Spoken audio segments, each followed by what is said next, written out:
Alors, on continue notre matinée avec cette dernière communication de la matinée de notre collègue Eden Vieira Martins, qui est ici avec nous et qui nous vient de l'Université de Pau et des Pays de l'Adour. Eden Vieira Martins est docteur en littérature française et auteur d'une thèse sur les voies de la transgression dans les romans de Jean Genet et professeur agrégé au département de lettres classiques et modernes de l'Université de Pau et des Pays de l'Adour depuis 2004. Elle est membre du laboratoire Alter. Ses recherches portent sur la littérature française et lusophone des XXe et XXIe siècles, et plus particulièrement sur la marginalité des formes, l'intermédialité, la traduction et réception littéraire. Elle a publié divers articles et dirigé des ouvrages sur Jean Genet et Blaise Cendrars. Responsable depuis plusieurs années d'un accord de coopération avec l'Université Federal Fluminense, à Niterói, elle a organisé de façon conjointe avec Maria-Elisabeth Chaves de Mello et José Luis Jobim des journées d'études, des colloques et publié 2 ouvrages sur les dialogues France-Brésil.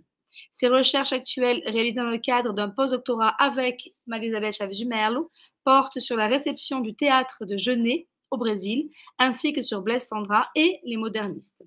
Elle nous présente aujourd'hui une communication intitulée « Blaise Cendrars et le Brésil, un tamanoir bandeira pour compagnon de route ». Merci beaucoup, Eden, de ta présence, d'avoir accepté notre invitation, et je te laisse la parole. Merci beaucoup, Mireille. Tout d'abord, un grand merci à l'Université de Rennes 2 pour cette invitation, pour cette belle journée, et plus particulièrement à Mireille. Merci Mireille, Pauline et Laurence. Voilà. Donc, merci beaucoup en tout cas. Bon, démarrons alors.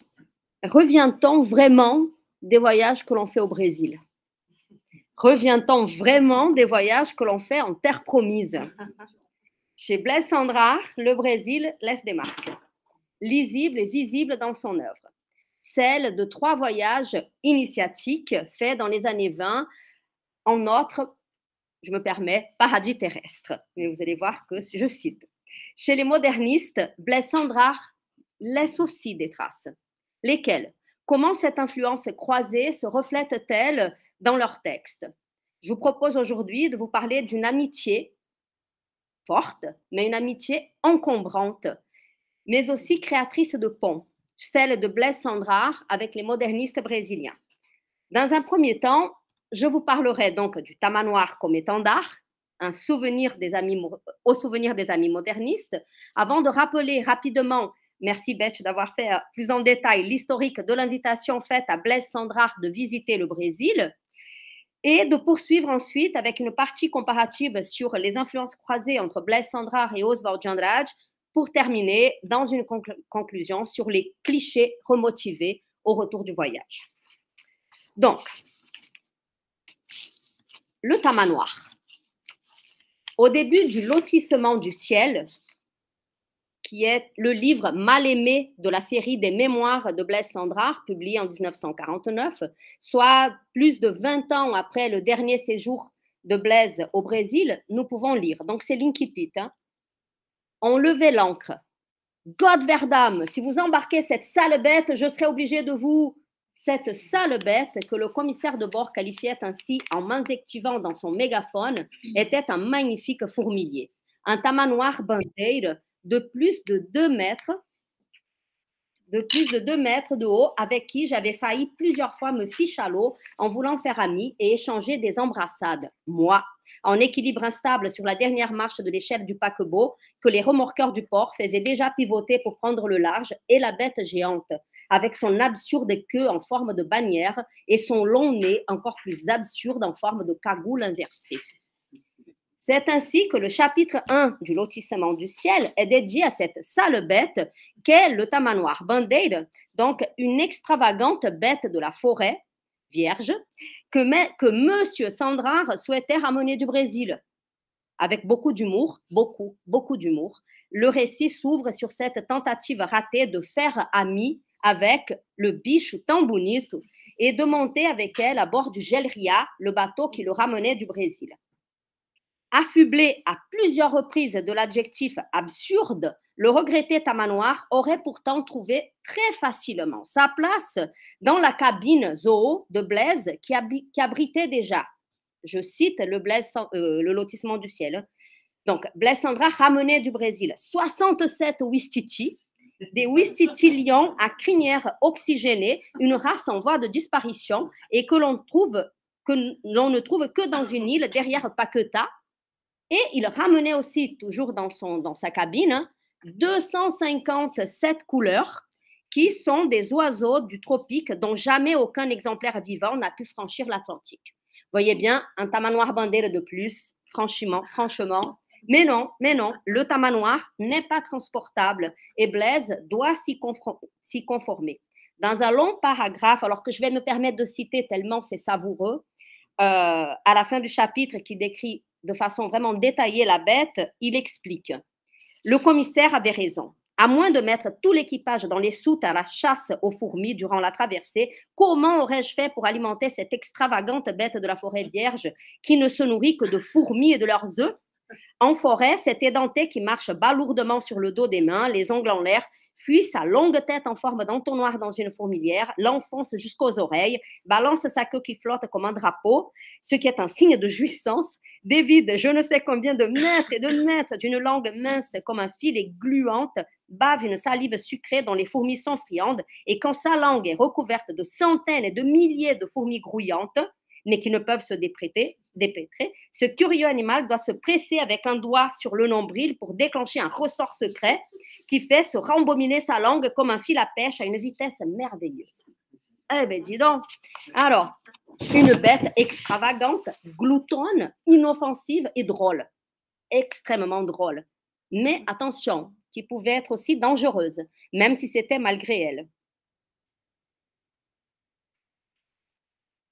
Le tamanoir est un gros paresseux et par ailleurs une bête absolument inoffensive, mais il ne faut pas lui tomber dans les bras, car son étreinte, un simple réflexe, est mortelle. Sa force, qu'il ne connaît pas, étant prodigieuse et ses longs ongles retournés et inutiles, acérés comme des coutelas. Et pourtant, cette bête-là, Blaise la regrettera longtemps, comme nous pouvons lire dans les phrases suivantes. Jamais je n'en ai vu un si bel exemplaire que le tamandoua que j'ai raté à Pernambouc. Je le regretterai toute ma vie, car avoir une bête aussi extravagante comme copain vous ouvre les yeux sur les mystères de la création et vous fait toucher du doigt l'absurde de toute cette longue histoire de l'évolution des êtres. Avoir un copain qui vous tient chaud au cœur et un compagnon de route emmanché comme celui-là vous fait rire du matin au soir. C'est peut-être Dieu. Le tamanoir raté à Pernambouc. Si je m'arrête aussi longuement sur cet épisode inaugural du lotissement du ciel, ainsi que sur cette regrettée et encombrante amitié impossible avec le tamanoir, c'est que cet animal si drôle, à l'étreinte potentiellement mortelle, mais capable de nous faire toucher du doigt les mystères de la création, ressemble fortement à un clin d'œil aux amis modernistes de Blaise Cendrars, comme semble nous confirmer cet article de Raoul Bopp en 1929 dans la revista de Anthropophagie. A anta morreu, viva o tamanduá. Não queremos anta, queremos tamanduá. O nosso bicho é o tamanduá bandeira, nossa bandeira é o tamanduá. Ele enterra a língua na terra para chupar o tutano da terra. As formigas se grudam na língua dele, mordendo, queimando, ele engole as formigas. Tamanduá abraça, fincando as unhas, matando, como o índio com o português. Ele faz assim, é o tamanduá. Voilà. Donc ici, une réaction donc, au mouvement oufaniste, hein, dont le symbole était la hante. Voilà. Et il me semble qu'on retrouve très clairement cet étendard-là dans l'œuvre de Blaise Cendrars, donc dans ses mémoires du lotissement du ciel. Le Brésil, rappelle Cendrars dans Des hommes sont venus, dont je reparlerai à la fin de la communication, c'est le paradis terrestre. Cette exclamation si souvent entendue à bord des bateaux transatlantiques. Blaise dit, voilà, on est sur le bateau, on arrive sur les côtes brésiliennes, c'est le paradis. avant d'ajouter une magnificence, le tropique, les plus beaux paysages du monde, les plus colorés, etc., etc., etc. En résumé, le Brésil, c'est la terre promise. Terre promise ici aux poètes en quête de nouvelles aventures, aux poètes qui se méfient des postures avant-gardistes européennes et qui cherchent de nouvelles voies poétiques. Michel Riodel rappelle les débuts du voyage de Sandrard au Brésil. L'histoire commence à Paris en 1923, comme nous a raconté Beth là, il y a quelques minutes juste. Blaise Sandrard, déjà célèbre, y fait la connaissance d'Oswald de Andrade et de Tarsila do Amaral, qui, désireux de s'affirmer auprès des milieux artistiques parisiens, qui rétifs aux avant-gardes et avides d'autres airs. Aussi, l'invitation d'aller à São Paulo que Paulo Prado lui fait transmettre par Serge Millier tombe à point nommé. Blaise Sandrard arrive donc au Brésil en 1924, invité par Paulo Prado comme un poète à part, un récalcitrant au modèle, un grand provocateur, comme un disjoncteur, selon Étienne Bastienen, dans un article de 2015 que je cite ici. Blaise Sandrard était perçu au Brésil comme un disjoncteur.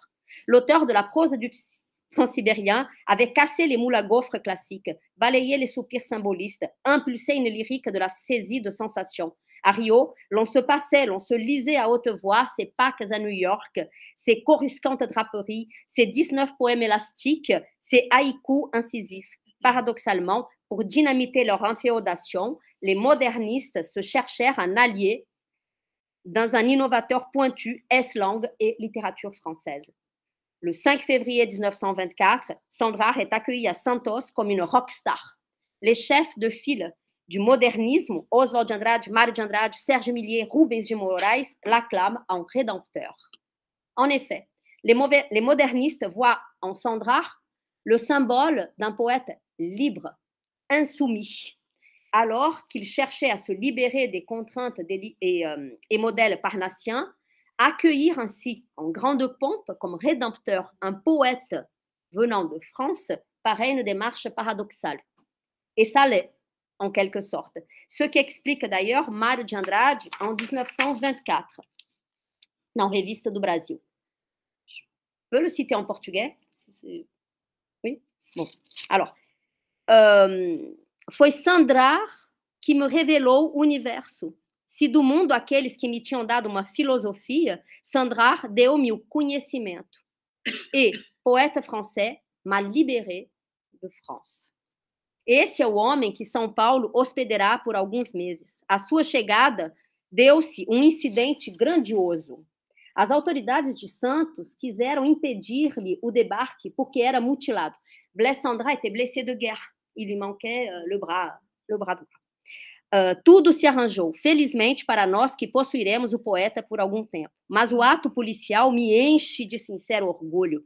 Que vem fazer entre nós os mutilados? O Brasil não precisa de mutilados, precisa de braços. O Brasil não precisa de recordações penosas, senão de certezas joviais.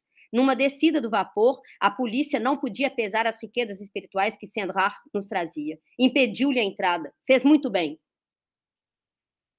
Inteirada depois, permitiu que passasse. Fez todo o bem.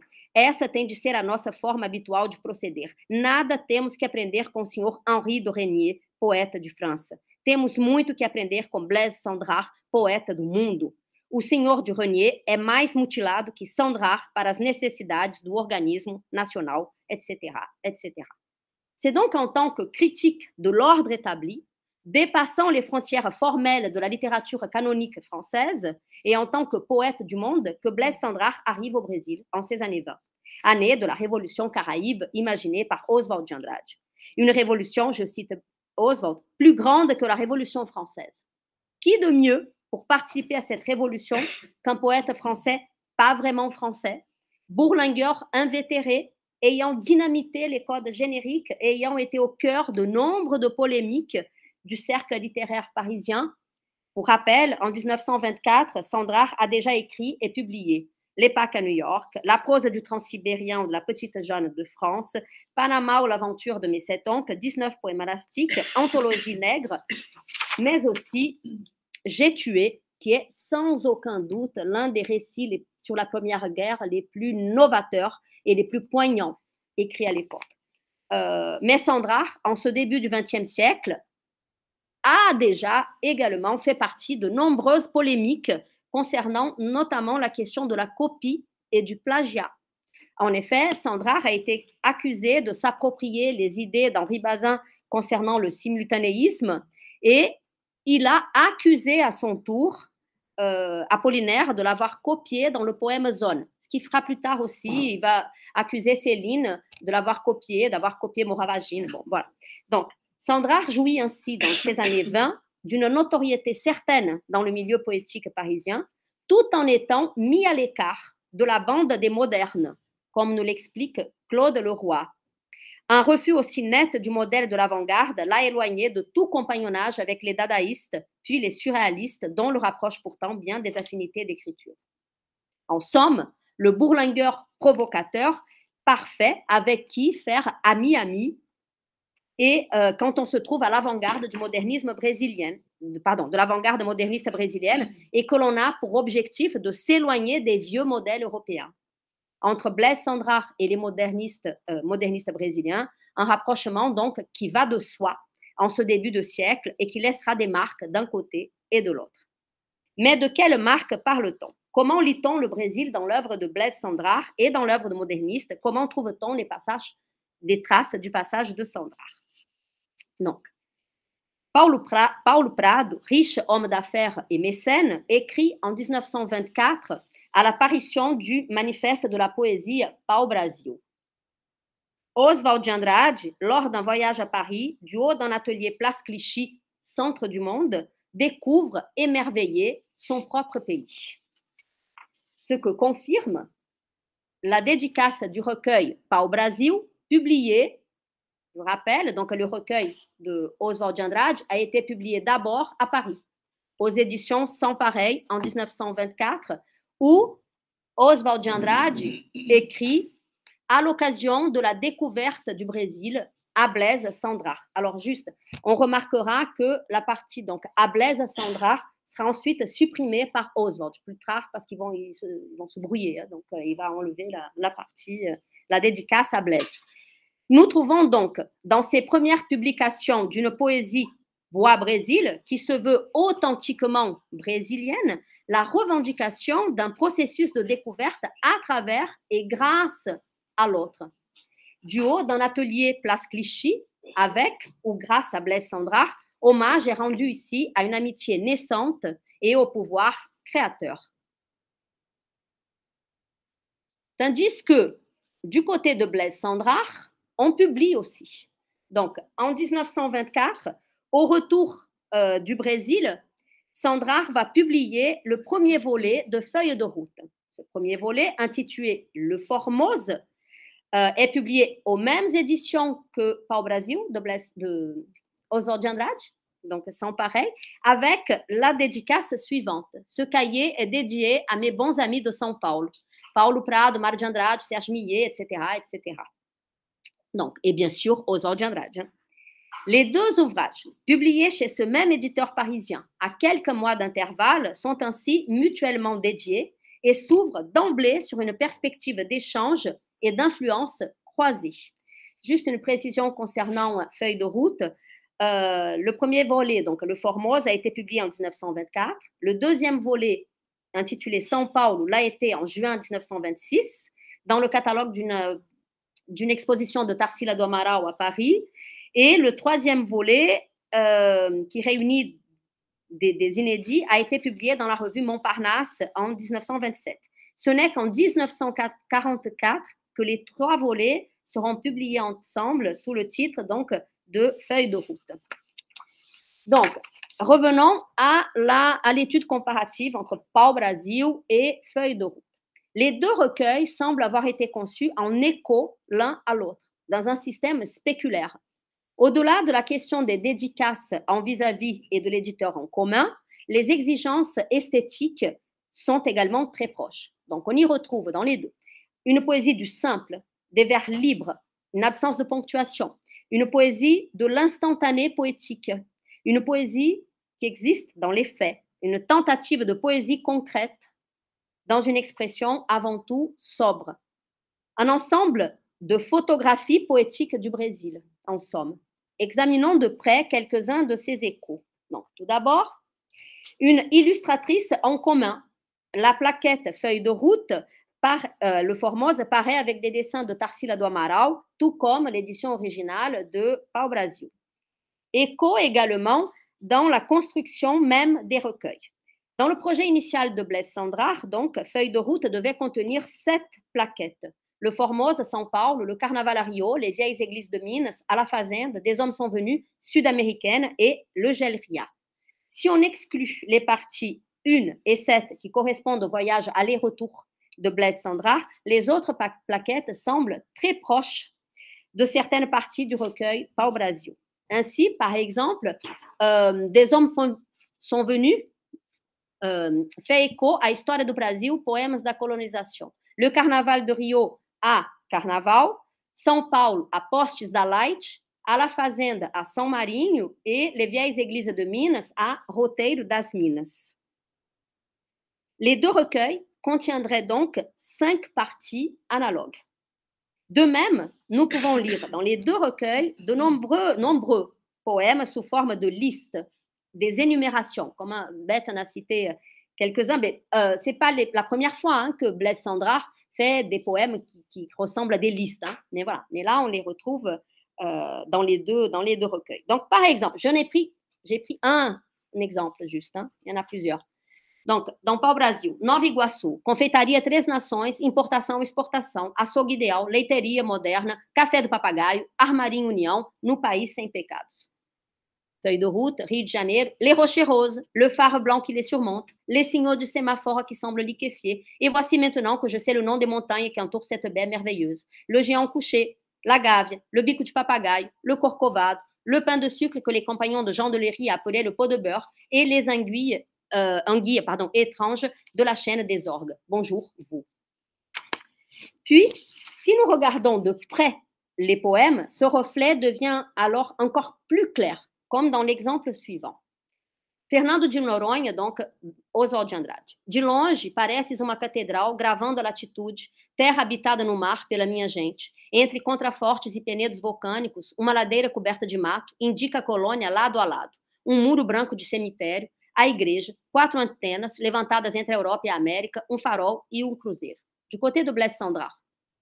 De loin, on dirait une cathédrale engloutie. De près, c'est une île aux couleurs si intenses que le vert de l'herbe est tout doré. Il y a une grotte qui perce l'île de part en part. Dans une baie, derrière un promontoire, une plage de sable jaune et des palmiers de nacre. Un mur blanc, haut comme celui d'un cimetière. Il porte l'inscription suivante en caractères gigantesques que l'on peut très bien déchiffrer à l'œil nu, logement des prises. Il y a quelques traces de culture, quelques maisons, une station de TSF, 2 pylônes et 2 tours Eiffel en construction, un vieux port portugais, un calvaire. Les vers du poète brésilien sont repris dans les poèmes de Blaise Cendrars et développés dans une suite de 5 poèmes. De la cathédrale au calvaire, en passant par le promontoire, le mur blanc ou les 4 antennes, les images andradiennes sont tour à tour rappelées dans Feuille de route. Ou bien c'est vice-versa, le contraire. Le premier vers de Fernando de Noronha de Cendrars est ainsi la traduction quasi littérale du premier vers du poème de Oswald de Andrade.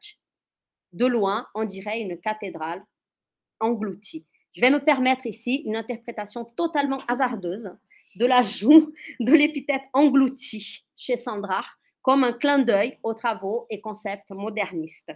Dans le poème de Cendrars, l'engloutissement de la cathédrale est certes au service de la description poétique de l'île, mais peut-être rappelle-t-elle également cette déglutition par Blaise Cendrars des clichés brésiliens ainsi que les théories anthropophages à venir.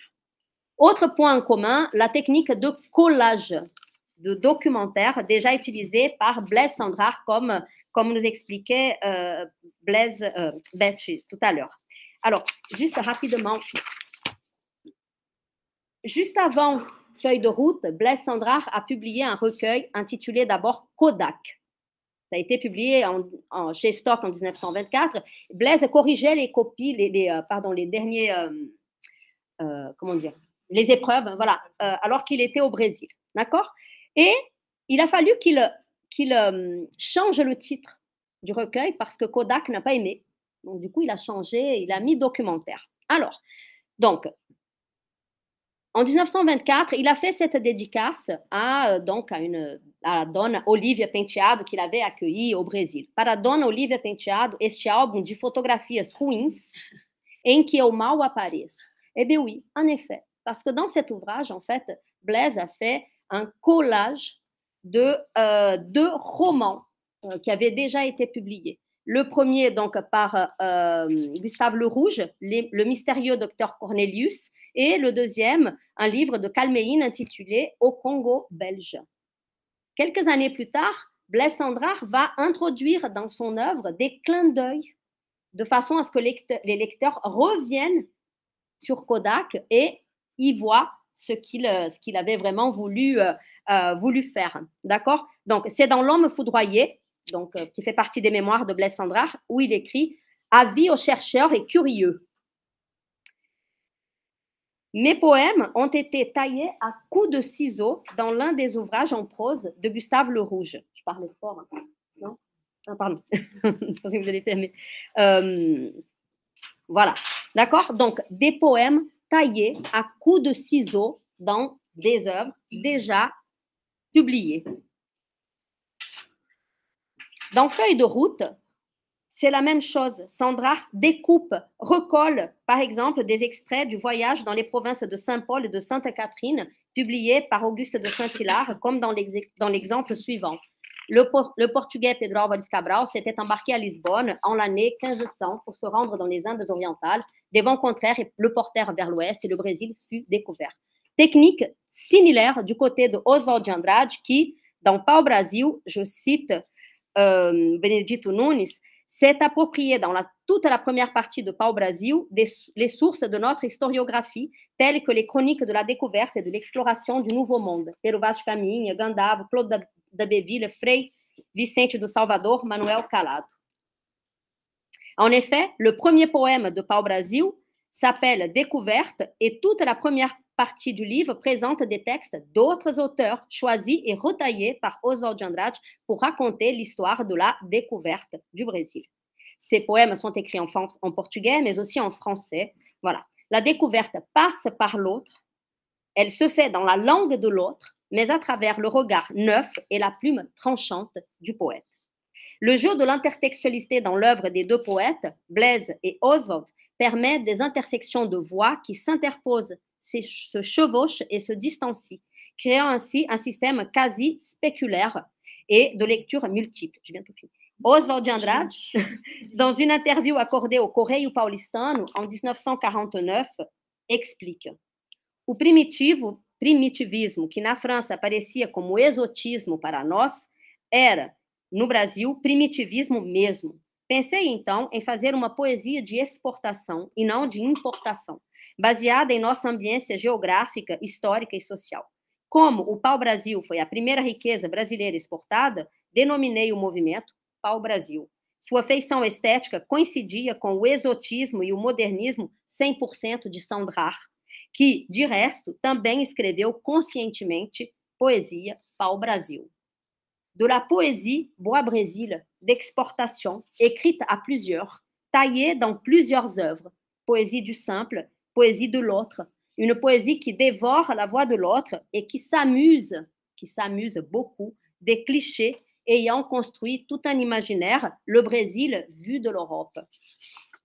Tandis que l'utilisation des clichés sans cesse remotivés permet une redécouverte du Brésil à la mode anthropophage, introduisant des degrés polyphoniques, ironiques et parfois acides d'un Brésil fantasmé. J'en arrive à ma conclusion. Donc, Cendrars, lui, revient autre du Brésil. Il arrête la poésie, passe au roman. C'est au retour du Brésil qu'il va publier L'Or, son plus gros succès, et va ensuite repartir à 2 reprises au Brésil, entre janvier et juin 1926, puis entre septembre 1927 et janvier 1928. Après L'Or, il va écrire d'autres romans. Moravagine, Le Plan de l'Aiguille, Les Confessions de Dognac, Rome, Puis, dans les années 40-50, il va publier un cycle de mémoires. L'homme foudroyé, La main coupée, Bourlinguer et Le lotissement du ciel. Les mémoires brésiliennes reviennent alors distinctement dans son œuvre, dans Le lotissement du ciel, mais aussi dans Le Brésil, des hommes sont venus, un texte publié avec 105 clichés, 105 photographies de Jean Manzon en 1952. Le Brésil, c'est le paradis terrestre. C'est la première phrase donc de l'essai Le Brésil, des hommes sont venus, qui est la reprise d'un poncif. Un cliché très vite dénoncé comme tel grâce à l'énumération, donc dans le texte, des marques d'appareils photo. Kodak, Leica, Pathé Baby, Rolleiflex, dont les passagers des bateaux se servaient pour prendre les clichés du paradis. C'est que ce livre est écrit de loin, entre ironie sur les stéréotypes et nostalgie pour un passé révolu, selon Claude Leroy. Dans ce texte, Sandrard pose sur le Brésil un regard distancié, dénonciateur. L'utilisation de poncifs se poursuit dans cette optique. Une magnificence, le tropique, les plus beaux paysages du monde, les plus colorés, etc., etc. Le plus simple fait d'exister est un véritable bonheur. L'optimisme de cette référence aux rêveries du promeneur solitaire de Rousseau, qui clôt l'énumération exubérante et hyperbolique du début du paragraphe, est tout de suite suivi d'une constatation bien plus amère, accusatrice. Même les pauvres émigrants qui viennent dans ces parages font pencher leur rafio en se ruant à tribord pour ne rien perdre du spectacle. La terre promise, le paradis. La couleur intense de la mer et du ciel, mer indigo, ciel bleu perroquet, devient à son tour une couleur dégoulinante qui fait des taches d'huile.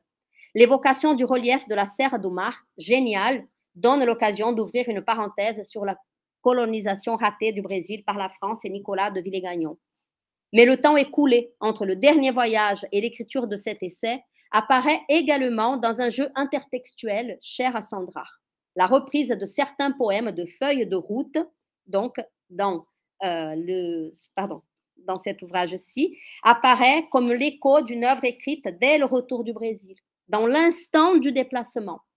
Un écho qui est pourtant déformé, modifié, puisque les poèmes de lui-même que Blaise Sandrard reprend ne sont pas repris tels quels, mais légèrement collage, à nouveau écho, souvenirs anthropophages. Attiré par l'exotisme sauvage des côtes brésiliennes, influencé par le modernisme brésilien et l'ayant influencé en même temps, Blaise Sandrard se fait également critique et autocritique. Les oiseaux 7 couleurs ne survivent pas au voyage. En fait, il y en a, vous vous souvenez du début là, il y en a qu'un qui arrive et il meurt le lendemain. Bon, voilà, qui arrive vivant, il meurt le lendemain. Non, les oiseaux 7 couleurs ne survivent pas au voyage. Le tamanoir ne peut pas embarquer dans le bateau du retour, mais les souvenirs sont là. À travers les mots de l'autre, les mots sur l'autre, preuves écrites d'un compagnonnage, preuves écrites d'un compagnonnage fondateur. Je vous remercie. Merci Hélène, pour l'instant. Merci beaucoup pour cette belle communication, très intéressante. On a un petit temps de parole pour échanger un petit peu avant de partir déjeuner. Donc, si vous avez des questions. Betch, reviens non, avec nous. Là, Betch peut s'asseoir aussi avec nous, bien sûr. Je veux bien, bien sûr, parce qu'on a effectivement des questions pour toutes les deux. Merci.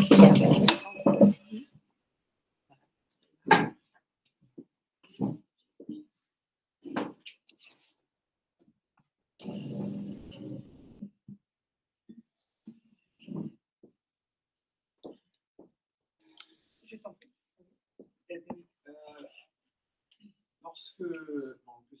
Bien sûr.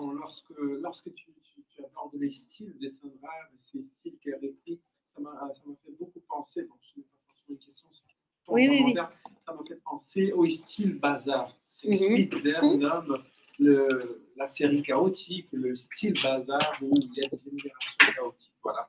Et c'est très intéressant de voir comme ces styles-là, il va être à peu près la grande marque, le grand trait stylistique de toute la poésie moderne brésilienne. Oui. Même la bossa nova. Et ça fait penser aux Audes Mars, par exemple. Oui. À Mars. Donc, je me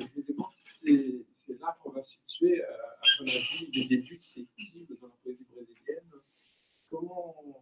Peut-être. Après, bon, Sandra n'était pas le seul à le faire, hein, ici en Europe, loin de là, quoi. Voilà. Donc, je me disais, là, dès le départ, un poète, Blaise Sandrard, dès le début, fait partie de controverses où il était question de plagiat, voilà, où il allait revendiquer le premier livre simultané, le premier à avoir fait ceci, cela. Voilà. Donc, c'était déjà cette poésie du simple, donc Apollinaire, voilà. Et oui, après, je pense qu'effectivement, c'est les modernistes brésiliens qui vont inaugurer cette rupture-là avec les formes. La bossa nova doit tout au modernisme, d'accord? Et beaucoup de choses qui avaient été déjà pensées par les modernistes. Évidemment, c'est une explosion de ces mouvements qui commencent en 22. Mais c'est évidemment une suite logique. Je crois que c'est ça. Oui, oui. Liste bazar. Ouais, voilà, le style bazar. Oui.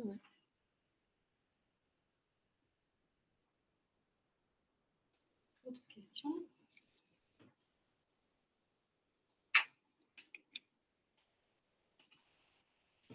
Là, voilà, moi, j'aurais compris que je suis fan de Blaise Sandrard. Je vous invite à découvrir ou à redécouvrir son œuvre qui est vraiment pleine de surprises, d'humour.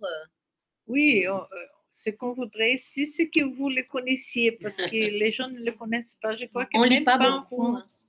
Même pas en France. Ah oui, une question. Ça revient. Du coup, si je comprends bien, Oswald, qui est brésilien, oui. Le livre, il a écrit après la rencontre avec Blaise Sandrard, ce qui porte un regard qu'il a pu développer suite à cette rencontre-là de son propre pays. Oui. Et quelque part, les deux livres sont une cristallisation peut-être de la relation qu'ils ont eue entre eux. Exactement, en fait. C'est exactement ça. Voilà. Vraiment.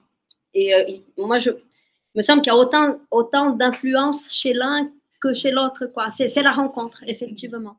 C'est la matérialisation de la rencontre des deux personnes. Tout à fait, tout à fait. C'est l'anthropophagie. Mais c'est vraiment ça, oui. C'est la matérialisation, l'écriture de la rencontre. C'est très intéressant quand vous dites que Blaise Sandrard n'est pas très connu, alors qu'à São Paulo spécifiquement, il est très connu. Parce qu'il y a de grands spécialistes à São Paulo. Mais pas que lui-même, dans ses poèmes, il a une série de poèmes consacrés à São Paulo.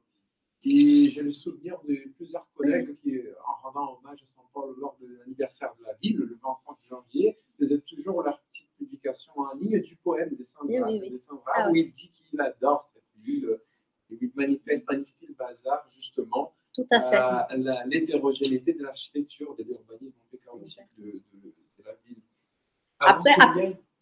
Avant qu'il y aille. Non. Pendant son Non. Après, Blaise Sandrard, il est, alors, dans tous les manuels de collège en France, dans tous les manuels classe de 3e, on va trouver un extrait de la prose du Transsibérien. Ça, c'est, voilà, donc on va dire que tous les élèves, me semble, hein, voilà, tous les élèves français lisent Blaise Sandrard, ne serait-ce que quelques vers de la prose du Transsibérien.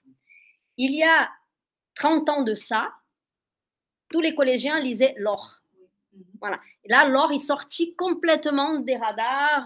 Voilà. Donc, on ne peut pas dire. Blaise Sandrard est un écrivain, un poète connu en France, mais on va connaître des bribes. Voilà. Or, c'est vraiment, il est l'auteur d'une grande œuvre, quoi. Et c'est il a traversé, on va dire que c'est le style bazar dans son œuvre entière. Ouais. Voilà. Et c'est que je trouve particulièrement intéressant dans ces poèmes qu'il consacre à cette nouvelle ville qui commence à devenir mégalopole dans l'hémisphère sud, c'est justement qu'elle me semble un peu l'allégorie de son style à lui-même. Oui. Voilà. Oui. Ce sont les villes brésiliennes en soi qui sont bordéliques. Oui. Voilà. Et après, concernant la question de l'appropriation, il y a quelque chose d'intéressant chez Blaise Sandrard aussi, c'est que, donc ça avant d'aller au Brésil, hein, donc on est début du siècle en France, il y a une grande mode pour une fascination pour l'Afrique, voyez. Donc, Blaise Cendrars, il n'ira pas en Afrique, mais il va quand même publier une anthologie nègre. Voilà. Vous voyez, il y a toujours eu chez lui cette. Alors, c'est pas de la copie, vous voyez, mais cette envie d'aller chercher. Voilà, exactement. Mais c'est exactement la gourmandise. Oui, c'est ça. Oui, dont s'intéresser à tout. Dont on parlait tout à l'heure, c'est ça, il veut tout, il veut tout connaître, tout savoir, tout apprendre, tout. Et évidemment, la semaine d'art moderne, c'est vraiment un matériau important, très important pour lui à ce moment-là, n'est-ce pas, même pour son œuvre. Mais ce que je trouve intéressant, c'est qu'il ne fait plus de poèmes après le Brésil, non. Après le Brésil, c'est très bizarre il ça. Arrête, Ça mérite une recherche. Si, non, mais alors, il y a beaucoup de... On pourrait y penser pourquoi il s'arrête. Alors, il y a des travaux qui ont été faits. En fait, on sent déjà dans les poèmes de Blaise Cendrars, depuis le Panama, on sent une poussée du narratif, quoi. On voit que malgré les lices, etc., il y a quand même une histoire qui est racontée. Il y a vraiment cette envie-là de faire de la narration. Et puis, quand il arrive du Brésil, bon, il a aussi besoin de manger, quoi. Voilà, de faire un peu d'argent. Et là, il avait en tête, ça faisait des années qu'il avait en tête un projet d'un roman qui allait pouvoir se vendre, quoi. Donc, et avec cet esprit, du coup, poétique en tête et très synthétique, il va partir d'une plaquette qui racontait une histoire du général Sauser qui avait fait fortune aux États-Unis, donc une sorte d'Eldorado, et il va passer à l'écriture romanesque, voilà, à partir de l'or. Et il ne reviendra pas à la poésie. Voilà, ça c'est très intéressant. Est-ce qu'il n'y a pas de la poésie dans ces livres? Totalement. Totalement. Ah oui, totalement. C'est le début où la poéticité, ça peut devenir. Oui. Ça prend toutes les formes. Exactement. Mais quand même, cette histoire de plagiat, on aurait pu se dire c'est anthropophage. Mais ça l'est pas. Non. Parce qu'il revendique peut-être le premier. Et normalement, dans l'anthropophagie, il n'y a pas cette idée de. Enfin, tout circule. Quoi. Oui, justement. Et lui, c'est bizarre qu'il ait voulu être. Ah oui. Et il le revendiquait. Alors, au tout début, en fait, je pense que la première polémique, il me semble, je ne suis pas spécialiste totalement de l'œuvre de Blaise Cendrars, mais il me semble quand même, la toute première polémique, c'était lié à Apollinaire. Donc, ils étaient très, très proches avec Apollinaire. Et Blaise Cendrars a été sorti un peu du milieu pendant quelques mois.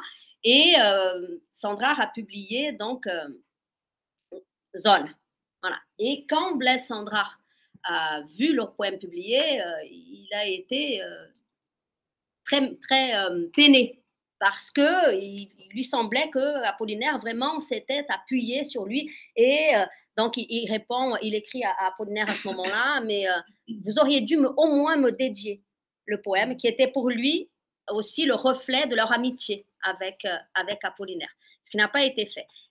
Quelque temps plus tard, il publie donc La prose du Transsibérien, qu'il revendique comme le premier livre simultané, etc. Et là, toute la presse parisienne lui tombe dessus en disant non, c'est pas vrai, c'est pas le premier, et puis de toute façon, vous copiez toutes les théories sur le simultanéisme, vous les copiez d'Henri Bazin, etc. Et donc, il était, vous voyez, depuis le début, au cœur comme ça de polémique, et est-ce qu'il n'a pas écrit Kodak en réaction à ça, vous voyez, comme un pied de nez, je ne sais pas comment dire, quoi, comme une provocation, peut-être. Ces polémiques-là, c'est pas lié à un comportement, parce que du coup, c'était avant qu'ils partent au Brésil, à un comportement européen de plus savoir de qui est l'auteur, de quel est le fond finalement en fait, du sujet, et finalement, quand il va au Brésil, il y a plus cette question. Exactement. Moi, je pense aussi, oui, au Brésil, du coup, en pleine, quand il rencontre Oswald de Andrade et Mário de Andrade, je vois bien que c'est la pensée est autre, effectivement. Je ne me rappelle plus pourquoi il se bouille, mais je me rappelle d'un moment où je crois qu'il y a des modernistes qui se moquent de son bras. Oui. Pourquoi ça se Ah, mais je sais pas. J'ai l'impression que tout le monde se brouillait plus ou moins avec Blaise Cendrars au bout d'un moment. Je sais plus exactement avec Oswald Jandat, mais je pense que tout le monde se brouillait avec Oswald aussi, non?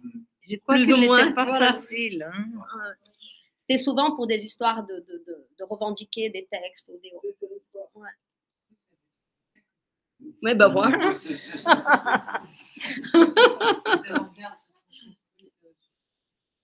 Oui, oui. Oui. Un autre aspect qui m'a rappelé à son attention, c'est cette allégorie du Brésil en tant qu'un animal. Ah oui. Et c'est pas la première fois qu'on voit ça. C'est intéressant. Ça m'a fait penser à un texte beaucoup plus récent, des années 90, de Francisco de Oliveira, le sociologue qui a publié l'ornithorynque. Oui. Voilà. Ouais. Et là, de nouveau, un animal Tout à bizarre, fait, capable oui. de combiner tout ce qui est exotique, étrange, dysfonctionnel, différent, et en même temps Bizarre. possiblement dangereux. Voilà. C'est qui a l'air innocent, mais qui peut Le blesser. côté dangereux, tu l'as bien Mais souligné, oui, c'est oui. ça. Ouais. Ouais, avec le couteau, voilà, les ongles. Tout à fait. Ah oui, totalement.